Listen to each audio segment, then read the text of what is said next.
J'ai eu mention très bien au brevet en ne faisant quasiment rien de l'année, donc si tu passes ton brevet cette année, reste sur cette vidéo. Le premier conseil que je vais te donner, c'est dès la rentrée, identifier les matières dans lesquelles tu as plus de facilité, donc celles dans lesquelles tu pourras glander, et celles dans lesquelles tu devras redoubler d'efforts. Personnellement, les matières faciles, c'était français, histoire, géo, SNT, enfin, du coup, techno, excusez-moi, je suis au lycée, ça va. Et les matières où j'avais un peu plus de difficultés, ce qui est toujours le cas, maths et physique.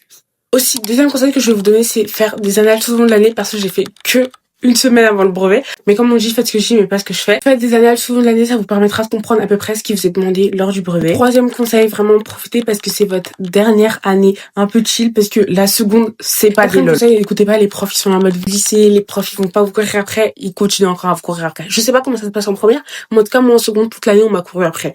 Donc, ne vous inquiétez pas concernant ce point-là. Ne stresse pas pour le brevet. À mon époque, qui connaît, le brevet, c'était 50 points de contrôle continu et 50 points d'épreuve. Maintenant, c'est 40% de contrôle continu et 60% d'épreuves, mais pour autant, ne stressez pas, je vous jure, le brevet, c'est de l'eau.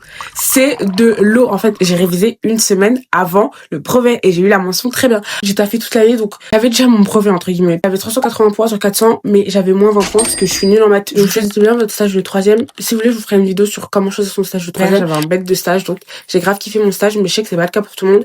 Donc, voilà. Ensuite, les fiches de révision, perso, j'en faisais tout le temps, mais à chaque fois, ça me servait pas. Si vous fonctionnez avec des fiches de révision, faites-en, mais si vous n'arrivez pas avec les fiches de révision, ça sert à rien d'en faire pour en faire. Si vous pensez que vous aurez le choix pour votre lycée, commencez à réfléchir dès maintenant dans quel lycée vous voudriez aller. Si vous inquiétez pas, si votre brevet blanc vous le foirez, ça va pas être le résultat définitif de votre brevet. Personnellement, il y avait plein d'épreuves que j'avais foiré au brevet blanc et que j'ai relevé haut la main au brevet. Sachez une chose, bon, je sais pas si c'est toujours le cas parce que à mon époque, en tout cas, le brevet blanc c'est beaucoup plus dur que le brevet. Le brevet, je vous jure, c'est de l'eau. Le brevet blanc, c'est de l'eau un peu corsé l'eau. Révisez bien votre oral parce que ça vous permet de gagner des points facilement. Moi, je crois que j'avais eu 90 sur 100 à l'oral. D'ailleurs, dites-moi si vous voulez aussi une vidéo sur l'oral parce que je suis un peu une OG. Investissez dans les matières dites faciles, techno, art plastique, musique, EPS. Ça date, wesh.